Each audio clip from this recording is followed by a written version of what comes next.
Bonjour et bienvenue dans ce cours de raisonnement-argumentation R201.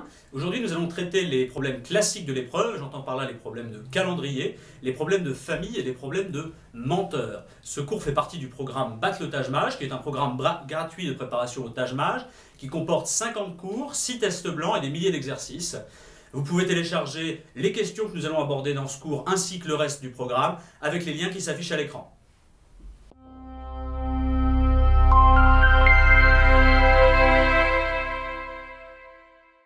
Commençons tout de suite par la première question, qui concerne donc, comme je vous le disais, les problèmes de calendrier. Le réveillon de Noël tombe un jeudi en 2015. Quel jour tombera le jour de l'an en 2018? Donc nous avons le 24 décembre 2015, qui est, on nous dit, un jeudi, et nous cherchons la date du 1er janvier 2018. Alors bien évidemment, on ne va pas avancer dans les dates une par une jusqu'à arriver au 1er de l'an 2018. On va essayer de voir s'il n'y a pas une méthode plus efficace. Et pour ça, on va se demander tout d'abord ce que c'est que un an. Un an, c'est 365 jours. Et 365 jours, on peut remarquer quelque chose sur ce nombre, c'est que c'est 364 plus 1. Et 364, c'est quoi? Bien, 364, c'est 52 fois 7, parce qu'il y a 52 semaines de 7 jours dans une année. Alors évidemment, je ne vous demande pas de savoir par cœur que 364, ça fait 52 fois 7, mais une fois que vous avez compris qu'une année, c'est 52 semaines de 7 jours plus une journée, eh bien vous allez vous rendre compte que si on a une date, par exemple le 24 décembre 2015, qui est un jeudi, l'année suivante, ça tombera un vendredi parce qu'il y a un jour de décalage, l'année suivante un samedi, l'année encore d'après un dimanche, etc. etc. D'accord? Si on prend le 15 mars de l'année N et que c'est un lundi, eh bien le 15 mars de l'année N plus 1, ce sera un mardi, le 15 mars de l'année N plus 2, un mercredi, et ainsi de suite. Alors les plus perspicaces d'entre vous auront remarqué que cette explication-là n'est pas très convaincante, parce que toutes les années ne font pas 365 jours. On a également des années bissextiles, qui ne font pas 365 jours, mais 366. Pourquoi? Parce qu'une année bissextile,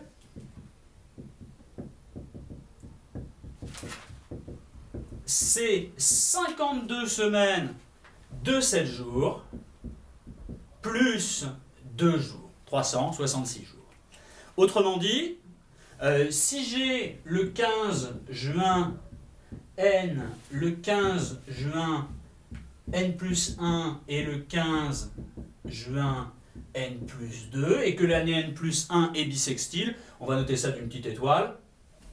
Le 15 juin N, on imagine que c'est un lundi. Dans ce cas-là, le 15 juin de l'année suivante, ce ne sera pas un mardi, vu qu'on a eu un jour de plus. En N plus 1, on a eu un 29 février qui est venu s'intercaler, donc ce ne sera pas un mardi, ce sera un mercredi. On a avancé de 2 jours. Et l'année suivante, qui n'est pas bissextile, on va avancer d'une seule journée, donc on arrivera au jeudi. Comment savoir si une année est bissextile? Eh bien, les années bissextiles sont celles qui sont divisibles par 4. Et comment savoir si un nombre est divisible par 4? C'est quelque chose qu'on voit sur les propriétés des nombres. Si un nombre est divisible par 4, alors ces deux derniers chiffres forment un nombre divisible par 4. Qu'est-ce que ça veut dire tout simplement? Ça veut dire que si je prends les années 2032 et 2046, je n'ai pas besoin de m'embêter à déterminer si 2032 est divisible par 4, à poser le calcul. Je vais juste prendre les deux derniers chiffres, donc 32. Est-ce que 32 est un multiple de 4? Oui, bien sûr. 32, c'est 8 fois 4. Donc 2032, c'est une année bissextile. Est-ce que 2046 est une année bissextile? Encore une fois, je n'ai pas besoin de savoir si 2046 est divisible par 4. J'ai juste besoin de regarder le nombre formé par les deux derniers chiffres. Est-ce que 46 est divisible par 4? Non, 46 n'est pas divisible par 4, parce que les multiples proches qu'on va avoir, c'est 4 fois 11, 44, et 4 fois 12, 48. 46 n'est pas divisible par 4, 2046 n'est pas divisible par 4, 2046 n'est pas une année bissextile. Alors, en réalité, c'est un petit peu plus compliqué que ça, parce que les années divisibles par 100 ne sont pas bissextiles, alors que normalement elles devraient l'être, parce que si un nombre est divisible par 100, ça veut dire qu'il est divisible par 4. Donc de l'année 2100 ou 2200 ne sera pas bissextile. Et on rajoute une exception à l'exception, les années divisibles par 100, mais divisibles également par 400, comme 2000, 2400, 1600, vont être bissextiles. On n'est pas là pour tester votre culture générale, on est là pour tester votre logique, donc évidemment, cette subtilité ne sera pas utilisée. Revenons à notre problème. On savait que le 24 décembre 2015 était un jeudi, et on cherchait à déterminer la date du 1er janvier 2018. Bon, alors, on va procéder par étapes. 24 décembre 2015, c'est un jeudi. On va chercher à avancer d'un an et savoir à quelle date tombe le 24 décembre 2016. 2016, 16 est un multiple de 4, donc 2016 est bissextile. Donc entre le 24 décembre 2015 et le 24 décembre 2016, la date va avancer de 2 jours. Si le 24 décembre 2015 est un jeudi, le 24 décembre 2016, c'est un samedi. Continuons comme ça. Le 24 décembre 2017, 2017 cette fois-ci n'est pas bissextile. Donc un an plus tard, la date aura avancé de une journée. 24 décembre 2016, c'est un samedi. 24 décembre 2017, c'est un dimanche. Et maintenant, on veut arriver au 1er janvier 2018. Alors rien de plus simple, déjà on va ajouter une semaine. Évidemment, ça ne changera pas la date. Une semaine plus tard, on sera le jour qu'on était une semaine plus tôt. Donc le 31 décembre 2017, pile une semaine plus tard, pile 7 jours plus tard, on est à nouveau un dimanche. Et le lendemain du 31 décembre 2017, ben c'est bien le jour de l'an 2018, le 1er janvier 2018, et c'est donc un lundi.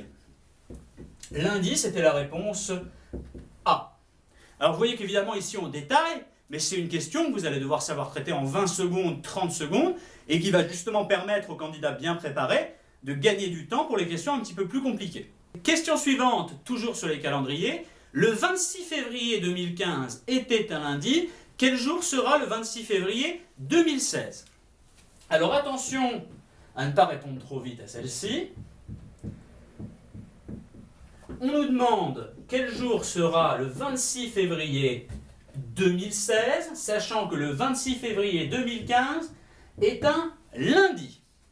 Alors beaucoup de candidats qui sont rompus à ces questions d'année bissextile, de calendrier, vont très rapidement se dire 2016 c'est un an plus tard et 2016 est bissextile, donc c'est 2 jours plus tard et c'est mercredi. Ce raisonnement-là, il est faux. Il est faux pourquoi? Parce que dans l'année 2016, qui comporte un jour de plus qu'une année normale vu qu'il est bissextile, 16 divisible par 4, ce jour de plus, c'est le 29 février, le jour qui est exclusif aux années bissextiles. Donc, quand on est le 26 février 2016, ce jour, on ne l'a pas encore ajouté. Autrement dit, entre le 26 février 2015 et le 26 février 2016, il y a 15 jours d'écart. Parce qu'on a peut-être une année bissextile dans l'histoire, mais à aucun moment on a rajouté un jour intercalaire, vu que ce jour intercalaire, c'est uniquement le 29 février. On va donc avancer la date d'un jour seulement, parce qu'il y a un an d'écart. Un an, 52 semaines de 7 jours, plus un jour. Donc si le 26 février 2015 est un lundi, le 26 février 2016 est un mardi. C'est la réponse A. Question suivante. En octobre 2015, on compte 3 vendredis tombant des jours pairs. Laquelle de ces dates n'existe pas? Et on va nous proposer 5 dates, le samedi 3, le samedi 10, le samedi 17, le samedi 26 ou le samedi 31. En octobre 2015, on compte 3 vendredis tombant des jours pairs. D'accord? Qu'est-ce que ça nous dit sur le nombre de vendredis qu'on va compter au mois d'octobre 2015. Ben, ça nous dit quelque chose d'intéressant. Pourquoi? Parce qu'une semaine, c'est 7 jours. Et 7 jours, c'est un nombre impair. Je ne vais pas vous vendre ça comme une propriété à savoir absolument, mais comme on a 7 jours dans une semaine, si on a un lundi impair, par exemple le lundi 3, qu'on ajoute 7, donc un nombre impair, on va arriver à 10, c'est-à-dire un nombre pair. L'inverse est également valable. Si on fait un nombre pair plus un nombre impair, on va arriver à un nombre impair. D'accord? Donc ajouter un nombre impair change la parité d'un nombre. Donc, qu'est-ce que ça implique? Ça veut dire que si on a le premier vendredi du mois qui est un jour pair, le deuxième vendredi du mois, 7 jours plus tard, ce sera un jour impair. Le troisième vendredi du mois, ce sera un jour pair, le quatrième un jour impair et le cinquième un jour pair. D'accord? Et on a dit qu'une semaine, ça valait 7 jours. Autrement dit, entre le premier et le deuxième, on a 7 jours. Entre le deuxième et le troisième, on a 7 jours. Entre le troisième et le quatrième, on a 7 jours. Et entre le quatrième et le cinquième, on a toujours 7 jours. Entre le premier et le cinquième vendredi du mois, on va donc avoir 28 jours. On est bien d'accord là-dessus. Alors, le premier vendredi du mois est un jour pair. Au fond, il n'y a pas beaucoup de cas possibles. Ça peut être le vendredi 2, ça peut être le vendredi 4, ou ça peut être le vendredi 6. Si c'est le vendredi 8, c'est plus le premier vendredi du mois, parce qu'il y a eu un vendredi 1 avant. Et le dernier vendredi du mois, c'est 28 jours plus tard. Donc si le premier vendredi du mois, c'est vendredi 2, le dernier vendredi du mois, c'est vendredi 30. Si le premier vendredi du mois, c'est vendredi 4, le dernier vendredi du mois, c'est vendredi 32. Et si le premier vendredi du mois, c'est vendredi 6, le dernier, c'est vendredi 34. Alors évidemment, vous le voyez bien, il y a deux cas ici qui sont impossibles. On ne peut pas avoir de vendredi 32 et on ne peut pas avoir de vendredi 34. Autrement dit, pour qu'on ait 3 vendredis qui tombent des jours pairs au cours du mois d'octobre 2015, ça veut dire que le premier d'entre eux, c'est vendredi 2, et le dernier d'entre eux, c'est vendredi 30. Nous, ici, on ne nous pose pas une question sur les vendredis, on nous pose une question sur les samedis. Lequel de ces samedis n'existe pas? Bon, si on a vendredi 2, évidemment, on va avoir ensuite le samedi 3. 7 jours plus tard, ce sera le samedi 10, ensuite samedi 17, ensuite samedi 24, et pour finir, samedi 31. Alors, laquelle de ces dates n'existe pas? Eh bien, samedi 3, il existe, samedi 10, il existe, samedi 17, il existe, samedi 31 existe également, c'est le samedi 26 qui n'existe pas, on a un samedi 24 mais pas un samedi 26, c'est donc la réponse D. Question suivante, très très proche de la précédente, sauf que maintenant on nous dit que 3 dimanches sont des jours impairs en janvier 2016. Et on nous demande quel jour tombera le 12 janvier 2016, ou plutôt quel jour peut tomber le 12 janvier 2016. La nuance est importante. Bon, alors vous l'avez compris, c'est la même logique qu'à la question précédente.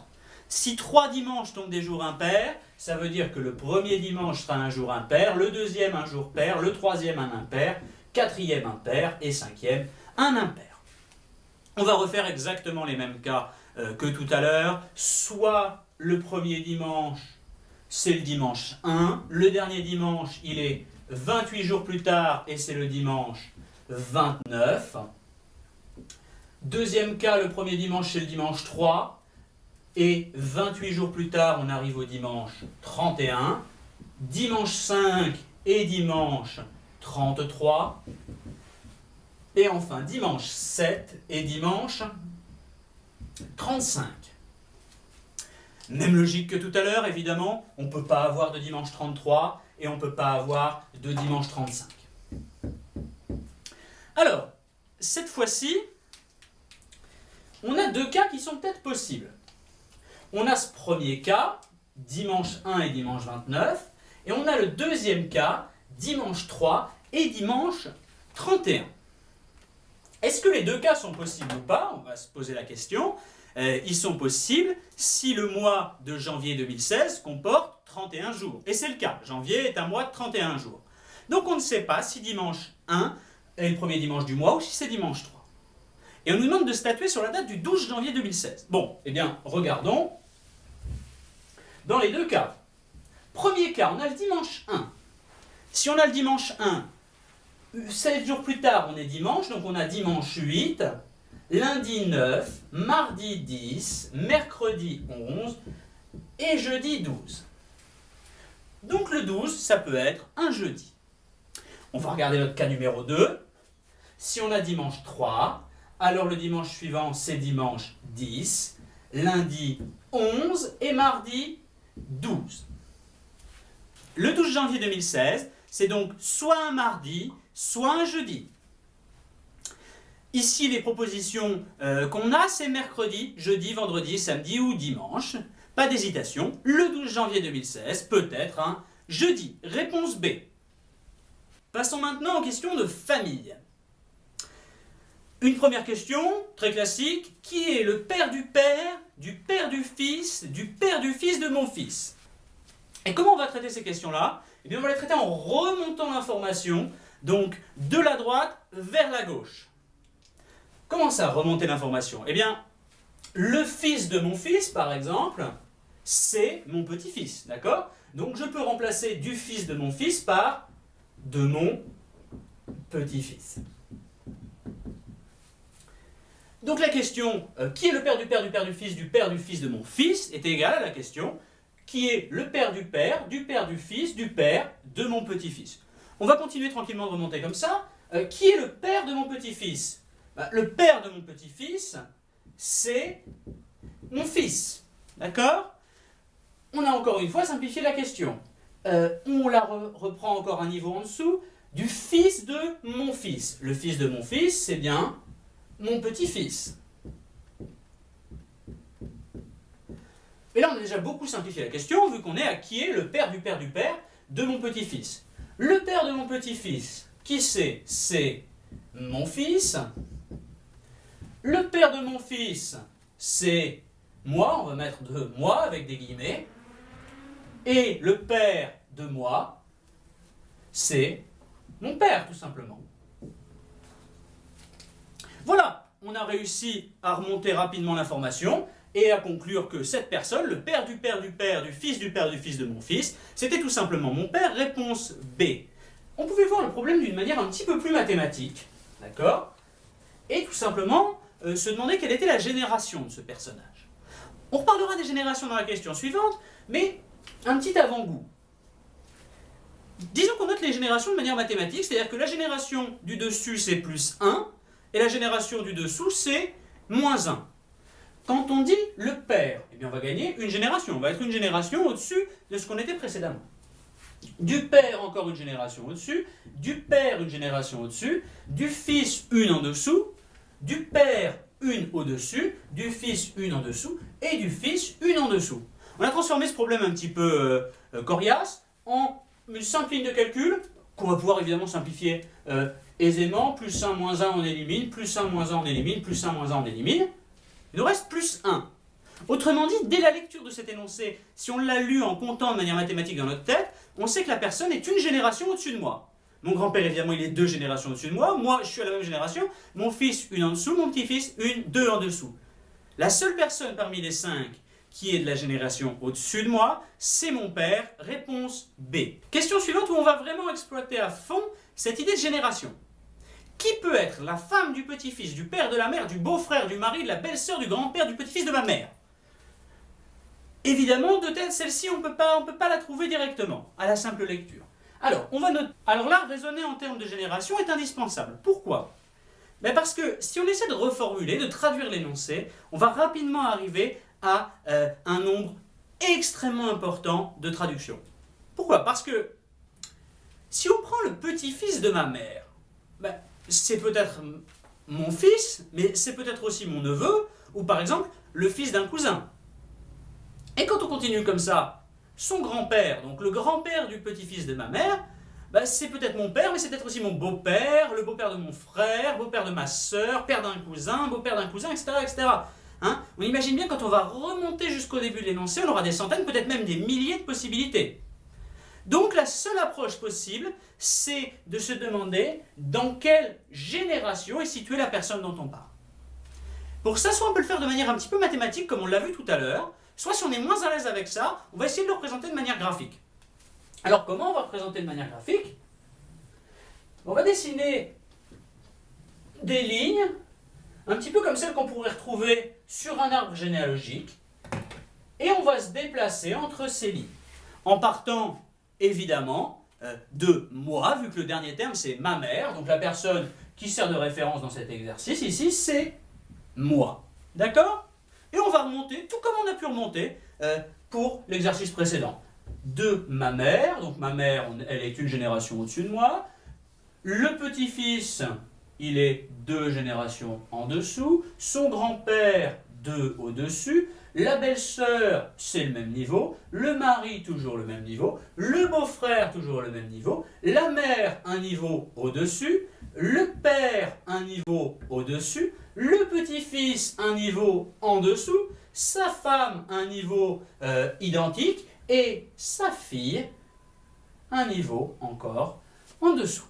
Qu'est-ce qu'on remarque? Eh bien, tout ce chemin qu'on a parcouru, en partant de moi et en arrivant à la fameuse fille de la femme, du petit-fils, du père, de la mère, du beau-frère, du mari, de la belle-sœur, du grand-père, du petit-fils de ma mère, eh bien, c'est 2 personnes qui sont situées au même niveau dans notre schéma, autrement dit, qui appartiennent à la même génération.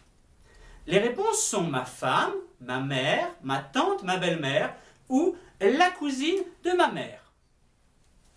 Eh bien, ma femme, c'est bien la même génération que moi. Ma mère, c'est pas la même génération, une au-dessus. Ma tante, c'est pas la même génération, une au-dessus. Ma belle-mère, c'est pas la même génération, une au-dessus. Et le cousin de ma mère, c'est pas la même génération non plus, une au-dessus. La seule personne qui appartient à la même génération que moi, c'est ma femme. Donc la réponse, c'est forcément A. Alors maintenant, si on est un petit peu plus à l'aise avec cette notion de génération, on va essayer de le traiter de manière mathématique, comme on a traité la question précédente. Et on va tout simplement noter l'écart entre générations que nous induit le problème. La fille, on a dit, c'est une génération en dessous, donc moins 1. La femme, c'est la même génération. Alors on pourrait noter 0, mais on peut même tout simplement le supprimer de notre exercice. Ça va simplifier les choses. Le petit-fils, c'est 2 générations en dessous, donc on va noter moins 2. Le père, une au-dessus, plus 1. La mère, une au-dessus, plus 1. Le beau-frère, même génération, on va supprimer l'information. Le mari, même logique. La belle-sœur, toujours aucun écart. Le grand-père, 2 générations au-dessus, donc plus 2. Petit-fils, 2 générations en dessous, donc moins 2. Et ma mère, une génération au-dessus. On va avoir cet écart-là, moins 1, moins 2, plus 1, plus 1, plus 2, moins 2, plus 1. J'ai envie de dire, ici, on n'a même pas besoin de calculer. On élimine plus 2, moins 2, plus 1, moins 1, et il nous reste quoi? 2, moins 2, autrement dit, 0. On a juste eu à lire l'énoncé en convertissant ces mots-là en maths dans notre tête pour savoir que la personne est de la même génération que moi, et donc que c'est ma femme. En raisonnement d'argumentation, on va aussi avoir beaucoup de questions autour des menteurs, donc on nous propose un certain nombre de déclarations, parmi lesquelles certaines sont vraies, certaines sont fausses, et le plus souvent il va falloir faire le tri. Ici on a une question, on nous dit 5 candidats à la présidence d'un parti politique ont fait les déclarations suivantes le soir de l'élection. Candidat A, je n'ai pas remporté l'élection. Candidat B, j'ai fini proche second, mais je dois reconnaître la victoire du candidat D. Candidat C, je ne suis pas dernier. Candidat D, le candidat B est dernier. Et enfin, le dernier candidat nous dit candidat C a remporté l'élection. Question, sachant que la déclaration de l'un de ces candidats est totalement erronée, qui a remporté l'élection? La méthode qui va nous venir le plus spontanément dans un exercice comme ça va être de tester un par un, qu'est-ce qui se passe si A est le menteur, qu'est-ce qui se passe si B est le menteur, qu'est-ce qui se passe si C est le menteur, etc. etc. D'accord? Est-ce que c'est possible qu'il soit menteur ou est-ce que ça va entraîner une contradiction dans notre exercice? Alors, commençons par exemple par le candidat A et le menteur. Alors si le candidat A est le menteur, quand il dit « je n'ai pas remporté l'élection », c'est faux, hein, c'est le menteur. Donc ça veut dire que si A est le menteur, qu'est-ce qui se passe? Alors A est vainqueur en réalité, B nous dit proche second mais victoire du candidat D. Donc B est second, mais victoire du candidat D, donc D est premier. Au bout de 2 déclarations, on arrive déjà à une contradiction, parce que regardez, on a le candidat A qui a remporté l'élection et le candidat D qui a remporté l'élection. Donc c'est pas possible que A soit le menteur. Maintenant, deuxième hypothèse, on va dire que B est le menteur. B nous dit « je suis proche second mais je dois reconnaître la victoire du candidat D ». Qu'est-ce que ça veut dire? Ça veut dire qu'en réalité, s'il est le menteur, on a dit qu'il était totalement menteur, tout ce qu'il disait est faux. Donc, je suis proche second, c'est faux, autrement dit, B n'est pas second, et le candidat D a gagné, c'est faux, donc D n'est pas premier. Candidat C, lui dit la vérité, il nous dit je ne suis pas dernier, donc C nous dit je ne suis pas cinquième. Le candidat D nous dit B est dernier, donc B cinquième. Le candidat E nous dit C est vainqueur, donc C premier. Et le candidat A n'a pas remporté l'élection, donc A pas premier. Donc qu'est-ce qu'on a? On a le candidat C qui est vainqueur, le candidat B qui est dernier, et on classe un petit peu les autres comme on le souhaite entre la deuxième et la quatrième place. Bon, c'est un cas qui est possible. B pourrait être le menteur. Ok, continuons. Maintenant, c'est le candidat C qui ment. C est le menteur. Alors, quand il nous dit « je ne suis pas dernier », c'est faux. Autrement dit, C est dernier. Candidat D, lui dit la vérité, hein, vu que c'est le menteur. B est le dernier. On arrive déjà à une contradiction. On a 2 candidats qui sont à la dernière place. Donc c'est pas possible que C soit le menteur. Maintenant, D est le menteur. Qu'est-ce que ça implique si D est le menteur? Quand il nous dit B est dernier, c'est faux, on est bien d'accord. Donc ça veut dire, quand il dit B est dernier, B n'est pas dernier. Donc B, pas cinquième. Ensuite, le candidat E, qui lui dit la vérité, nous dit C est vainqueur, pourquoi pas, donc C premier. Candidat A nous dit je n'ai pas remporté l'élection, pourquoi pas. Et candidat B nous dit je suis proche second, pourquoi pas, encore une fois, la seule information qu'on avait pour l'instant sur lui c'est qu'il n'était pas cinquième. Mais je dois reconnaître la victoire du candidat D, donc D est premier. Est-ce que c'est un cas qui va être possible? Non, pourquoi? Regardez, on a mis 2 candidats à la première place, on a C et D qui sont tous les 2 vainqueurs de l'élection. Donc c'est pas possible non plus. Maintenant, dernière possibilité, le candidat E est le menteur. Donc quand il nous dit C a remporté l'élection, c'est faux, autrement dit C n'est pas premier. Candidat A qui nous dit j'ai pas remporté l'élection, donc A pas premier. Candidat B, je suis second, mais je dois reconnaître la victoire du candidat D, donc D premier. Pour l'instant, il n'y a toujours pas de problème. Candidat C nous dit je ne suis pas dernier, pas de problème. Et candidat D nous dit B est dernier. B est dernier. Et là, on arrive à une contradiction. Pourquoi? Parce qu'on avait dit tout à l'heure que B était second. Donc ce cas où E est le menteur n'est pas possible. Il y a un seul cas qui est possible. C'est que le candidat B est le menteur, et autrement dit que tous les autres disent la vérité. Donc voilà, vous voyez que malgré le fait que les déclarations étaient un petit peu impliquées, on peut voir rapidement qui est le menteur ou pas. Et la question qu'on nous posait, c'est qui a remporté l'élection? Qui a remporté l'élection? Vu que E dit la vérité, c'est le candidat C. Est-ce qu'on aurait pu voir ça d'une manière plus rapide? Parce que c'est un petit peu fastidieux de tester un par un qui est le menteur et qui dit la vérité. Oui, ce qu'on va faire dans ce genre de problème, c'est qu'on va se baser sur les contradictions. D'accord? On va essayer de trouver des contradictions dans les propos des différents candidats. Ici, est-ce qu'on a des choses contradictoires? On en a plusieurs. On a déjà B qui nous dit « je suis deuxième » et D qui nous dit que B est dernier. D'accord? Les deux ne peuvent pas être vrais. Il y en a forcément une qui est vraie et une qui est fausse. Qu'est-ce que ça implique qu'il y en ait une vraie ou une fausse?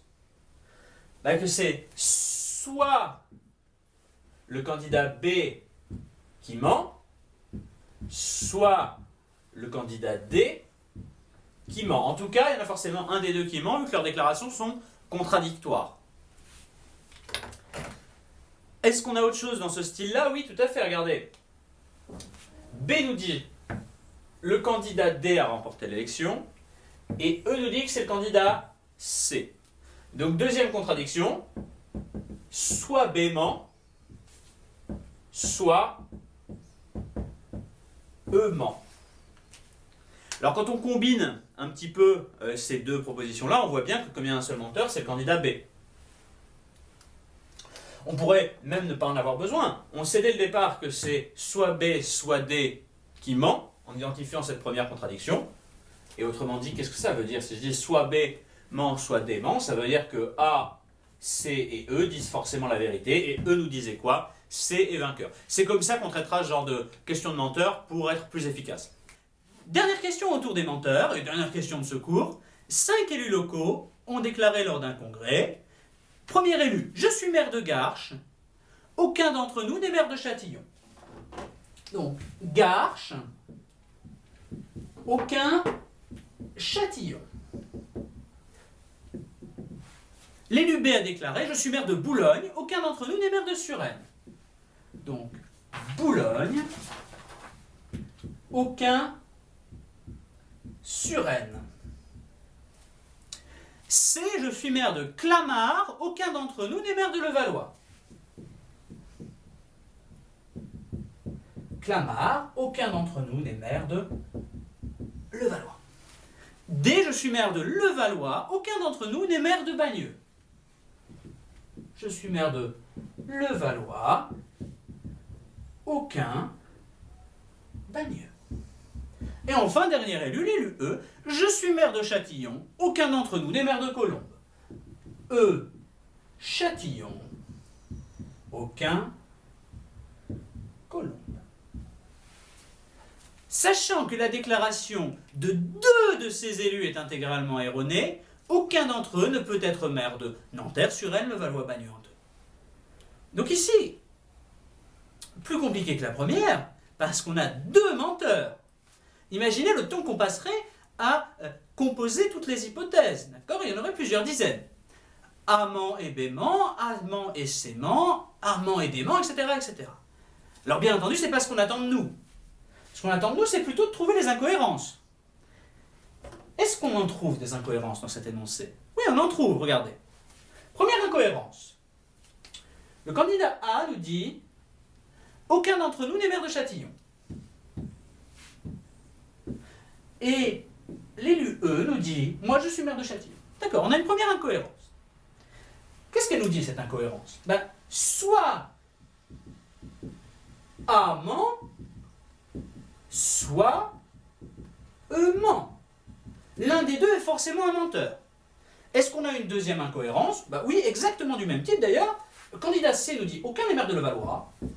Et candidat D nous dit « je suis maire de Levallois ». D'accord? Donc, par là même, soit C ment, soit E ment. Leurs déclarations sont contradictoires. Donc qu'est-ce qu'on apprend grâce à ça? En réalité pas grand-chose, parce qu'on ne sait pas qui sont les menteurs. Ça peut être A et C, ça peut être A et D, ça peut être C et E, ça peut être D et E. Mais en tout cas, dans les 4 scénarios que je viens de vous citer, il y a toujours un point commun. C'est que B n'est jamais un des 2 menteurs. Autrement dit, B dit la vérité. Et B, qu'est-ce qu'il nous dit? Il nous dit « je suis maire de Boulogne ». Bon, ça n'a pas un grand intérêt, mais il nous dit surtout « aucun d'entre nous n'est maire de Suresnes ». Donc, aucun d'entre eux ne peut être maire de Suresnes. C'est la réponse B. Voilà pour les problèmes classiques de raisonnement-argumentation. Merci d'avoir suivi ce cours. Si vous voulez découvrir les autres types de problèmes qu'on peut rencontrer en argumentation, vous avez les contenus correspondants qui apparaissent à l'écran. Vous avez également un lien pour vous abonner à la chaîne et ne rien rater des contenus qu'on mettra en ligne au cours de l'année. Et enfin, un lien pour retrouver notre site internet où vous retrouverez tous les cours qu'on aborde sur la chaîne, mais également 6 tests blancs et plusieurs milliers d'exercices. Enfin, je vous invite à nous suivre sur les réseaux sociaux et je vous dis à très bientôt.